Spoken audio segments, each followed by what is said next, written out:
पटना के गर्दनी बाग धरना स्थल पर बीपीएससी के नए विज्ञापन जारी करने समेत अलग अलग मांगों को लेकर छात्रों का आमरण अनशन जारी है।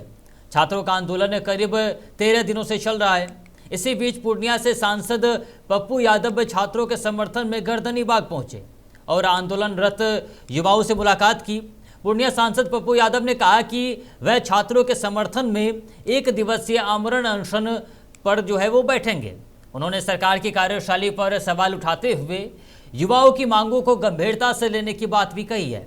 साथ ही बीपीएससी आयोग की कार्यप्रणाली पर भी सवाल उठाए और कथित अनियमितताओं की जांच की भी मांग की है। उन्होंने कहा कि गड़बड़ी साबित होने पर जिम्मेदार लोगों के खिलाफ कार्रवाई होनी चाहिए। वहीं महुआ खबर पर जब इस मुद्दे को लेकर बीजेपी के पूर्व विधायक उषा विद्यार्थी से सवाल किया गया तो उन्होंने कहा कि वह कल छात्रों से मिलने जाएंगी और उसकी समस्याओं को समझेंगे। छात्रों की प्रमुख मांग बीपीएससी का नया विज्ञापन जल्द जारी करना है। लंबे समय से जारी आंदोलन के बीच पप्पू यादव के समर्थन से छात्रों के आंदोलन को राजनीतिक समर्थन मिला है। अब आइए आपको दिखाते हैं कि पूर्व बीजेपी विधायक उषा विद्यार्थी ने महुआ खबर के डिबेट में क्या कुछ कहा। आपका मांग जायज है। छात्र और स्टूडेंट जब अधैर्य हो जाते हैं तभी ये स्थिति बनती है, लेकिन हम लोग सरकार के लोग निश्चित रूप से सौहार्दपूर्ण स्थिति में आप लोगों का सहयोग जरूर मिलेगा। सरकार के नॉलेज में मैं भी काम करिए ना मैम, आप गाड़ी में बैठे हुए हैं तो गाड़ी घुमाइए, आ जाइए गर्दनी बाग, मिलिए हम छात्रों से, हम आपका स्वागत करेंगे तहे दिल से। लेकिन आप आएंगे नहीं क्योंकि आप सरकार के पक्षों में बैठे हुए लोग हैं। तो आपने सुना उषा विद्यार्थी को जो कह रही थी कि वो छात्रों से मिलेंगी। चलिए अब अगली खबर का रुख करते, जहां बिहार के स्वास्थ्य मंत्री निशांत कुमार का जमुई जाने के क्रम में लखीसराय पहुंचने पर बाईपास स्थित हनुमान मंदिर के निकट जेडीयू कार्यकर्ताओं ने भव्य स्वागत किया है। पहली बार लखीसराय की धरती पर पहुंचे स्वास्थ्य मंत्री के स्वागत के लिए बड़ी संख्या में जेडीयू कार्यकर्ता मौजूद रहे। कार्यकर्ताओं ने फूल मालाएं पहनाकर उनका जोरदार अभिनंदन किया। इस मौके पर सूर्यगढ़ा विधानसभा क्षेत्र के विधायक रामानंद मंडल, जेडीयू जिलाध्यक्ष रामानुज शर्मा और नगर परिषद के सभापति अरविंद पासवान सहित सैकड़ों कार्यकर्ता उपस्थित रहे। ढोल बैंड बाजे के साथ कार्यकर्ताओं ने पूरे उत्साह से स्वास्थ्य मंत्री का स्वागत किया। निशांत कुमार के स्वागत के दौरान बाईपास का इलाका जेडीयू कार्यकर्ताओं की भीड़ से पट गया। कार्यकर्ताओं ने जेडीयू जिंदाबाद, नीतीश कुमार जिंदाबाद और निशांत कुमार जिंदाबाद के नारे लगाए। नारों की गूंज से पूरा माहौल उत्साहपूर्ण हो गया। जेडीयू मंत्री के स्वागत को लेकर कार्यकर्ताओं में खासा उत्साह भी देखने को मिला। बड़ी संख्या में पार्टी कार्यकर्ताओं ने अपनी उपस्थिति दर्ज कराकर एकजुटता का संदेश दिया। स्वागत कार्यक्रम के बाद स्वास्थ्य मंत्री अपने निर्धारित कार्यक्रम के तहत जमुई के लिए रवाना हो गए।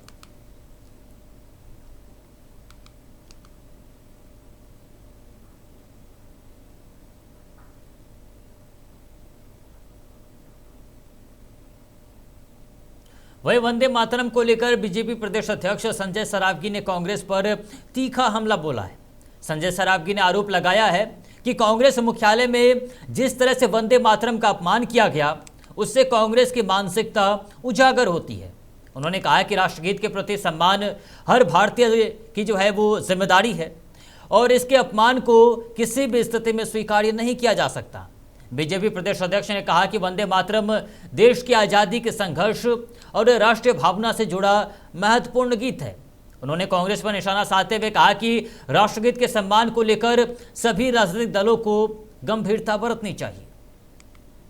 कल पूरा देश, पूरा राष्ट्र जो कांग्रेस मुख्यालय पर हमारा राष्ट्रगीत वंदे मातरम का गायन हो रहा था और 2 पैरा बजने के बाद जब आगे बज रहा था तो जिस तरह सोनिया गांधी जी, राहुल गांधी जी के चेहरे के भाव भंगिमा थी, सरासर पूरा देश देखा कि कैसे उन्होंने एक सांप्रदायिक सोच के तहत राष्ट्रगीत का अपमान किया। वंदे मातरम हमारे देश के मान, सम्मान और स्वाभिमान का प्रतीक है और उसका अपमान किसी भी हालत में देश के लोग बर्दाश्त नहीं कर सकते हैं। और अब तो सरकार ने कानून भी बना दिया कि जो राष्ट्रगान के अपमान में जो सज़ा मिलेगी वही सज़ा राष्ट्रगीत में भी मिलेगी। और जिस तरह राष्ट्रगीत का कल अपमान कांग्रेस मुख्यालय से किया गया, वो सीधे सीधे उनकी सांप्रदायिक सोच को दर्शाता है। वोट बैंक की राजनीति के तहत ये लोग कितना हद तक गिर सकते हैं, ये दिखाई पड़ता है। वहीं पूर्व प्रधानमंत्री और भारत रत्न अटल बिहारी वाजपेयी की पुण्यतिथि पर पटना स्थित प्रदेश भाजपा कार्यालय में विशेष श्रद्धांजलि सभा का आयोजन किया गया। इस अवसर पर भाजपा के वरिष्ठ नेताओं और कार्यकर्ताओं ने अटल बिहारी वाजपेयी के चित्र पर पुष्पमाला अर्पित कर उन्हें भावभीनी श्रद्धांजलि दी। नेताओं ने उनके राजनीतिक जीवन, देश प्रेम और राष्ट्र निर्माण में दिए गए योगदान को याद किया। श्रद्धांजलि सभा में वक्ताओं ने कहा कि अटल बिहारी वाजपेयी का व्यक्तित्व भारतीय राजनीति में बेहद खास रहा है।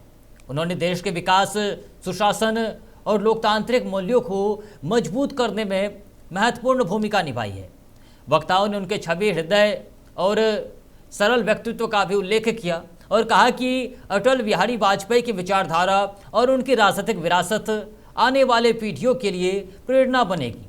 श्रद्धांजलि अर्पित करने के बाद भाजपा प्रदेश अध्यक्ष ने वो एक पेड़ अटल जी के नाम अभियान के तहत पौधारोपण किया।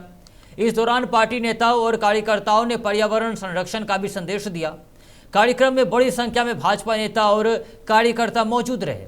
सभी ने अटल बिहारी वाजपेयी के आदर्शों और उनके राष्ट्र सेवा के संकल्पों को आगे बढ़ाने का संकल्प लिया। हम तो उनके ऋणी हैं, हम तो उनके साथ मंत्री रहे, हम उनके ऋणी हैं, इसलिए हम लोग तो धर्म बनता हम लोग का ये सब करना। और अच्छी बात है, अटल की परंपरा अभी तक जीवंत है, जिंदा रखना इसको है हम लोग की जिम्मेवारी है। भाजपा की जिम्मेवारी बनती है, संघ परिवार का जिम्मेवारी बनता है कि अटल के विचारों को जिंदा रखना।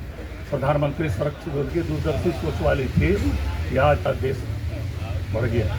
और आदरणीय नरेंद्र मोदी जी हमारे देश के यशस्वी प्रधानमंत्री, आदरणीय अटल जी की जो सोच थी, उस सोच को आगे बढ़ाने का काम कर रहे हैं। हमारा देश आज विश्व में चौथी आर्थिक महाशक्ति और चौथी सैन्य महाशक्ति बना है।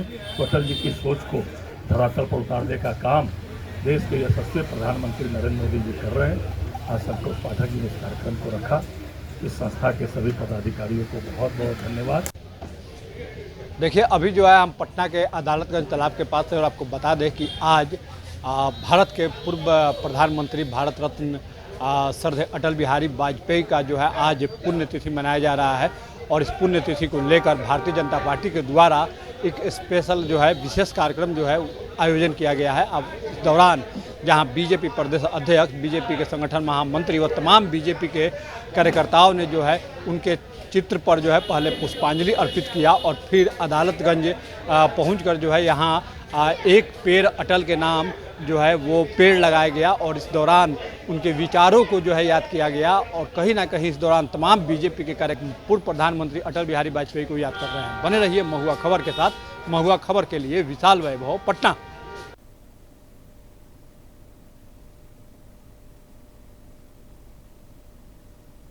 वहीं पटना में डिग्री कॉलेजों की स्थिति और शिक्षकों के कर्मचारियों की सुविधाओं को लेकर सरकार पर सवाल उठाए जा रहे हैं। राज्य के 534 प्रखंडों में केवल 211 प्रखंडों में डिग्री कॉलेज खोले गए हैं। इसे लेकर सवाल है कि सरकार अनुदानित और वित्त रहित कॉलेजों को अपने शैक्षणिक उपक्रम का हिस्सा मानती है, लेकिन इन संस्थानों में कार्यरत शिक्षकों और कर्मचारियों को अंगीभूत कॉलेजों की तरह वेतन और अलग अलग सुविधाएं क्यों नहीं दी जा रही है। मुद्दा उठाने वालों का कहना है कि इन कॉलेजों के शिक्षक और कर्मचारी भी लंबे समय से शिक्षा व्यवस्था को मजबूत करने में अपनी भूमिका निभा रहे हैं। इसके बावजूद वेतन, सेवा शर्तों और अलग अलग सुविधाओं में असमानता बनी हुई है। मांग की जा रही है कि सरकार अनुदानित और वित्त रहित कॉलेजों के शिक्षकों एवं कर्मचारियों के हित में स्पष्ट नीति बनाए, साथ ही उन्हें अंगीभूत कॉलेजों के अनुरूप वेतन, सेवा सुरक्षा और अलग अलग आवश्यक सुविधाएं उपलब्ध कराने पर गंभीरता से विचार किया जाए।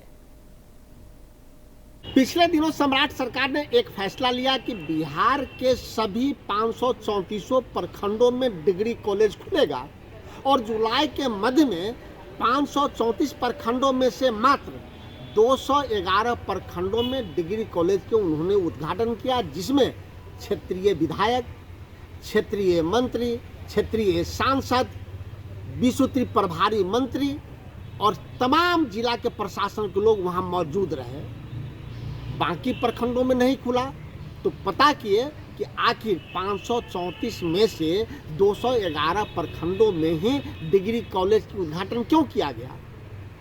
पता चला कि बाकी प्रखंडों में वित्त रहित और अनुदानित डिग्री कॉलेज पहले से है, जिसको बिहार सरकार ने अपना उपक्रम मान लिया।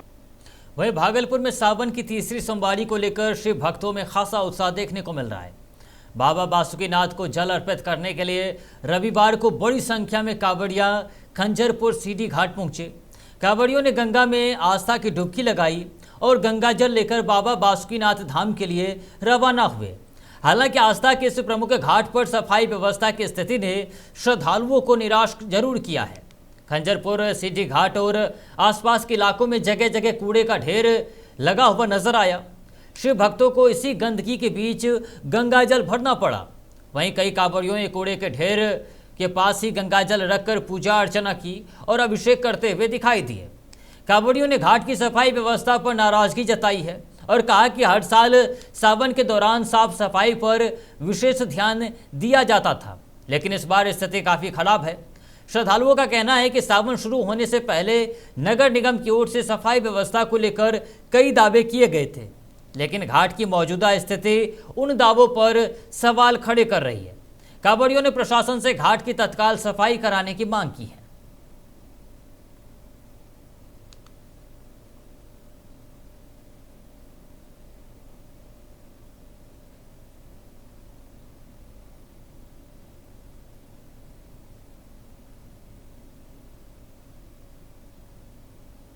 वहीं लातेहार में सड़क हादसों को देखते हुए प्रशासन ने बड़ा कदम उठाने की पहल की है।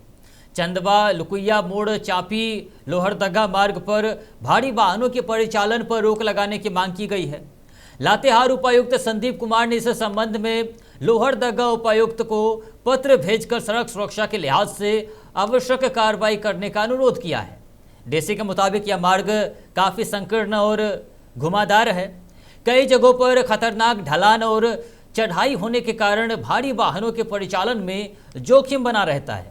खासकर लोहरदगा की ओर से आने वाली भारी वाहन तेज ढलान पर कई बार अनियंत्रित हो जाते हैं, जिससे गंभीर सड़क हादसे हुए भी हैं।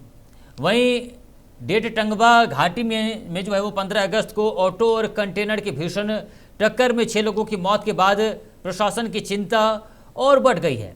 डीसी ने हादसे का उल्लेख करते हुए मार्ग पर भारी वाहनों के परिचालन को नियंत्रित करने की पहल की है।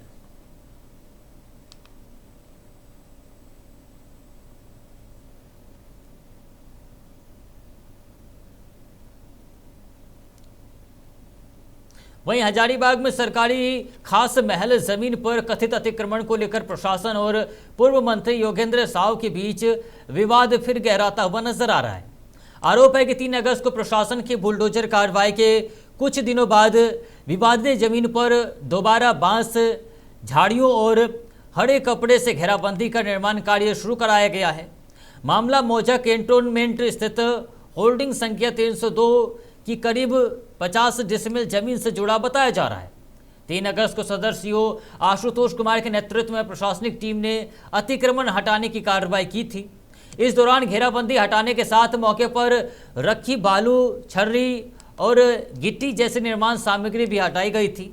अब स्थानीय लोगों का दावा है कि उसी स्थान पर फिर से घेराबंदी कर निर्माण सामग्री मंगाई गई है और मजदूरों से काम कराया जा रहा है। इस मामले को लेकर प्रशासन की कार्रवाई और उसकी प्रभावशीलता पर भी सवाल उठ रहे हैं। जमीन से जुड़े मामले में पहले से थाने में केस दर्ज होने और सरकारी स्तर पर प्रक्रिया चलने की बात भी सामने आई है। अब लोगों की नज़र प्रशासन की अगली कार्रवाई पर टिकी हुई है। वहीं पटना में 19 वर्षीय आयुष सिंह की संदिग्ध मौत के मामले में पुलिस ने साइबर ब्लैकमेलिंग से जुड़ा बड़ा खुलासा किया है। आपको बता दें कि पटना में 12 वर्षीय आयुष सिंह की संदिग्ध मौत हो गई थी और इस मामले में पुलिस ने साइबर ब्लैकमेलिंग से जुड़ा हुआ बड़ा खुलासा किया है। पुलिस के मुताबिक आयुष की मौत के पीछे साइबर सेक्सटॉर्शन और कथित ब्लैकमेलिंग का मामला सामने आया है। 11 जुलाई को पुनाई चेक स्थित किराए के मकान में आयुष की मौत हुई थी। शुरुआती तौर पर परिवार ने हत्या की आशंका जताई थी। पुलिस जांच में आयुष के मोबाइल की पड़ताल की गई, जिसमें एक संदिग्ध नंबर से लगातार बातचीत सामने आई है। नंबर के व्हाट्सएप प्रोफाइल पर लड़की की तस्वीर लगी थी। तकनीकी जांच में इस नंबर की पहचान झारखंड के हजारीबाग निवासी सुनील साव के रूप में हुई है। पुलिस का आरोप है कि वह खुद को लड़की बताकर नाबालिगों से संपर्क करता था और कथित तौर पर तस्वीरों के जरिए उन्हें ब्लैकमेल कर पैसे मांगता था। जांच में आयुष की ओर से भी इस नंबर पर पैसे भेजे जाने की जानकारी सामने आई है। पुलिस के अनुसार पोस्टमार्टम में मौत का कारण हैंगिंग बताया गया है। मामले में आरोपी की भूमिका और अलग अलग पहलुओं की भी जांच लगातार जारी है।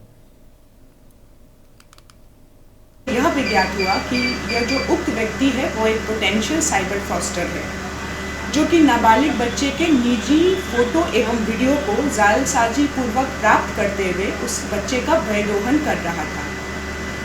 उस अभियुक्त के द्वारा बच्चे से पैसे की मांग भी की गई थी तथा उसके बच्चे के द्वारा कुछ पैसे भी इस अभियुक्त को ट्रांसफर किए गए थे। उक्त तथ्यों के आधार पर प्राथमिकी अभियुक्त सुनील साव को गिरफ्तार किया गया है तथा न्यायिक अभिरक्षा में भेजा गया। वहीं हजारीबाग जिले के इचाक थाना क्षेत्र के बोंगा गांव में शनिवार तड़के 40 वर्षीय वीरेंद्र प्रजापति की संदिग्ध परिस्थितियों में मौत से सनसनी फैल गई। घटना के बाद मृतक के परिजनों ने उसकी पत्नी संजू देवी पर गला दबाकर हत्या करने का आरोप लगाया है। पुलिस ने पत्नी को हिरासत में लेकर पूछताछ शुरू कर दी है। परिजनों के अनुसार शुक्रवार शाम तक सब सामान्य था। रात में वीरेंद्र और उसकी पत्नी एक ही कमरे में सोए थे। शनिवार सुबह 3 बजे वीरेंद्र की तबीयत बिगड़ने की जानकारी मिली। मौके पर पहुंचे परिजनों और पड़ोसियों ने उसके चेहरे और गर्दन पर नाखून जैसे निशान देखे। इसके बाद हत्या की आशंका जताई गई। मृतक के भाई राहुल कुमार ने निष्पक्ष जांच और दोषी के खिलाफ कड़ी कार्रवाई की मांग की है। पड़ोसी प्रदीप प्रजापति ने भी सुबह घर से रोने की आवाज़ सुनने की बात कही है। इचाक थाना प्रभारी गौतम कुमार सिंह ने बताया कि पुलिस सभी पहलुओं से जांच कर रही है। शव को पोस्टमार्टम के लिए शेख भिखारी मेडिकल कॉलेज अस्पताल भेज दिया गया है। पोस्टमार्टम रिपोर्ट आने के बाद ही मौत के वास्तविक वजह स्पष्ट होगी। सर रात में थे घर पे, भैया थे, गए खाना वाना खाए, उसके बाद पूछे ठीक है, थोड़ा माथा दर्द दे रहा था। उसके बाद पूछे जाके तो बोले ठीक है। उसके बाद रात में हम आए अपना सो गए। उसके बाद रात में 3 बजे के बाद घर पे मम्मी सब उठाई तो गए जाके देखने के लिए। उसके बाद पता नहीं देखिए क्या हो गया, तो गए हम देखे वहाँ पे जाके। उसके बाद कमाड़ी खोली, उसके बाद पूरा हाथ पूरा जोंगड़ल था, देखे फिर यहाँ पूरा लगल था थोड़ा नाखून उखून से। अब दोनों का बीच में क्या हुआ नहीं हुआ उसके तो पता नहीं है। और दोनों अपने मियाँ बीवी के बीच में। घर से बाहर निकले, रो रहा था घर में। उसकी मम्मी बोली कि बाबू उसे देखिए भाई ठीक न खाओ। तो फिर कूद के घर आए, घर में अपने परिवार को उठाए और चल गई हमारा परिवार सब देखने के लिए। फिर उसके बाद देखे कि उसका ये गला दबा हुआ है और नाखून का चिन्ह है इधर। कौन कर सकता है? कर सकता है, 2 परिवार में सुधरे, तीसरा कोई जा ही नहीं सकता रूम में। पत्नी पे शक है? हाँ, शक उसी पर है। तो प्रशासन से क्या चाहते हैं, पुलिस से क्या चाहते हैं? पुलिस से अब छानबीन वही करेंगे ना। अब देखिए इसका फौरन कहाँ निकलेगा उसका बाद। तो फिलहाल इस खास बुलेटिन में इतना ही। ऐसे तमाम खबरों के लिए देखते रहिए मोहब्बत मुस्कान।